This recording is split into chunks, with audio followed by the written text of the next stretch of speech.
Good morning. It's February 20th, and this is your daily brief in science. Here's everything you need to know. A remarkable discovery has taken place in Egypt, as the tomb of Pharaoh-thutmose-ii has been uncovered near the Valley of the Kings in Luxor. This marks the first royal burial site found since the tomb of Tutankhamun in 1922, highlighting its significance in the realm of archaeology. The Egyptian Ministry of Antiquities announced this find on February 18, 2025, labeling it one of the most important discoveries in recent years. The archaeological team, led by the Supreme Council of Antiquities and the New Kingdom Research Foundation, initially speculated that the tomb belonged to a royal wife due to its close proximity to Queen Hatshepsut's tomb. However, Dr. Muhammad Ismail Khalid later confirmed that the tomb indeed belonged to King Thutmose II, supported by inscriptions found on alabaster vessels that identified him and his wife. Among the significant artifacts discovered within the tomb are alabaster utensils inscribed with Thutmose II's name, remnants of blue plaster, yellow star motifs, and portions of the Book of Amduat. Unfortunately, the tomb was found in poor condition due to flooding shortly after Thutmose II's death, indicating that the original contents may have been relocated.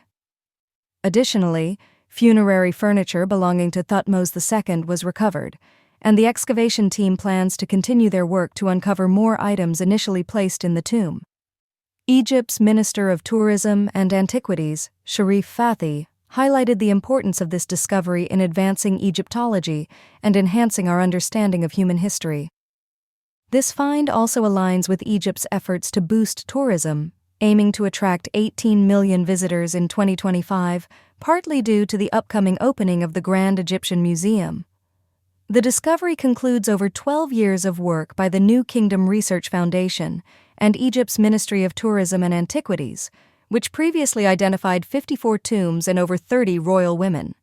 According to Piers Litherland, head of the British excavation team, the tomb's architectural design is considered a prototype for later tombs of the 18th dynasty. A new method for carbon capture has emerged from research conducted by Stanford University chemist Matthew Kanan and his colleague Yushuan Chen. Published in the journal Nature on February 19, 2025, this innovative approach could reshape our strategies for addressing climate change. The team has developed a process that involves heating a mixture of limestone and magnesium-rich silicate minerals. This method creates compounds that can effectively absorb carbon dioxide from the atmosphere. By transforming slow-reacting silicates into more reactive forms, the researchers have significantly accelerated the carbon capture process, allowing production in conventional kilns similar to those used in cement manufacturing. Notably, Kanan's method requires less than half the energy of current direct air capture technologies, making it a competitive option for carbon removal. However, experts caution that while the research shows promise, scalability and efficiency remain significant concerns. Currently, Kanan's lab produces about 15 kilograms of the reactive material weekly, but scaling up to millions of tons annually is essential for a substantial impact. The researchers estimate that each ton of the produced reactive material could remove 1 ton of CO2 from the atmosphere, addressing a significant portion of global emissions.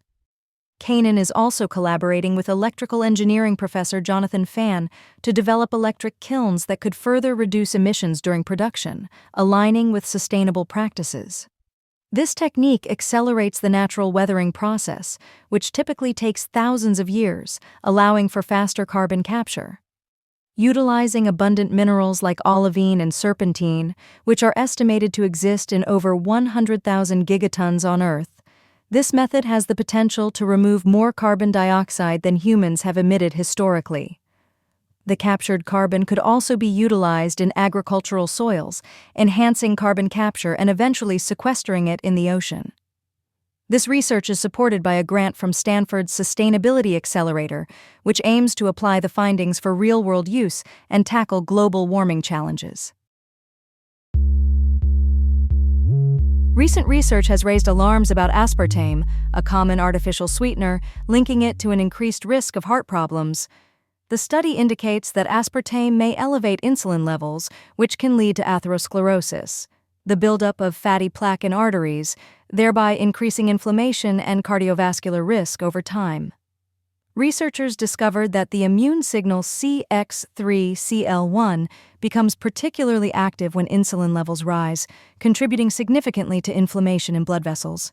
Notably, eliminating CX3CL1 receptors in immune cells of mice that consumed aspartame prevented harmful plaque accumulation, suggesting a potential target for future cardiovascular treatments. Professor Yihai Cao, a senior author of the study, has stressed the importance of further investigation into the long-term health impacts of artificial sweeteners on humans, especially given their widespread use in many food products. Published on February 19, 2025, in the journal Cell Metabolism, these findings have prompted plans for human studies to validate the results. Experts are expressing concern over these findings, recommending that reducing artificial sweetener intake may help lower the risks of heart attacks and strokes, while also advising caution regarding the reliability of the study. Despite these concerns, many health professionals advocate for a balanced dietary approach, emphasizing the reduction of processed foods high in sugars and fats rather than complete elimination of artificial sweeteners. This ongoing research may lead to heightened scrutiny regarding the health impacts of aspartame in human diets. The World Health Organization's International Agency for Research on Cancer classified aspartame as possibly carcinogenic to humans in 2023, further complicating the discussion around its safety. The study involved feeding mice a diet containing aspartame for 12 weeks, which simulates the consumption of approximately 3 cans of diet soda per day for humans. A recent discovery has unveiled a treasure trove of 2,500 new active black holes in dwarf galaxies, along with 300 new candidates for intermediate mass black holes.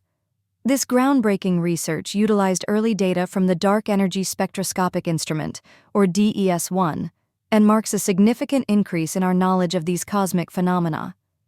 The identification of these 300 new candidates represents the largest group of intermediate mass black holes recognized to date, prompting scientists to delve deeper into their characteristics and formation. With this addition, the total number of known intermediate mass black holes has surged to between 400 and 450, a notable leap in the field. Among the remarkable candidates is Omega Centauri, the brightest globular cluster in the Milky Way, which exhibits signs of hosting an intermediate mass black hole. This is suggested by the rapid movement of stars at its center, indicating the gravitational influence of a black hole. Dwarf galaxies, often difficult to study due to their small size, can be identified as active galactic nuclei when their black holes actively consume matter. This research enhances our understanding of how dwarf galaxy evolution relates to black hole growth, providing valuable insights into the early universe's black hole development. Led by Ragadeepika Pucha from the University of Utah, the team analyzed spectra from 410,000 galaxies, including approximately 115,000 dwarf galaxies, to explore this relationship. Traditionally, black holes are detected through their gravitational effects on surrounding stars, similar to the supermassive black hole in the Milky Way. The existence of intermediate mass black holes has long been theorized but rarely observed, raising questions about their formation and evolution. The findings, published on February 19, 2025 in the Astrophysical Journal, highlight the importance of understanding black holes within the context of galaxy evolution. Additionally, the study revealed that 2% of dwarf galaxies host active galactic nuclei, a significant increase from the previous estimate of 0.5%. This suggests that many low-mass black holes may have gone undetected until now. Despite the large number of discoveries, the research team expressed surprise at the lower-than-expected number of intermediate-mass black holes found in their sample, indicating further research is necessary. Alto Hospicio, a city on the rise near Iquique, faces a critical water crisis as its 140,000 residents depend on trucked-in water from ancient aquifers that have gone unreplenished for nearly 10,000 years. This challenge is part of a larger issue in Chile, where over 8 million people are experiencing severe water stress due to ongoing megadroughts and inadequate water management, with conditions expected to worsen by the year 2050.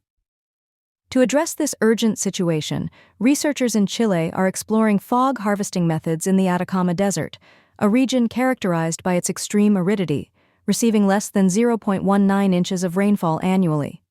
A recent study published in Frontiers in Environmental Science reveals that it is possible to collect up to 5 liters of fog water per square meter each day in this desert, showcasing the potential of this innovative approach.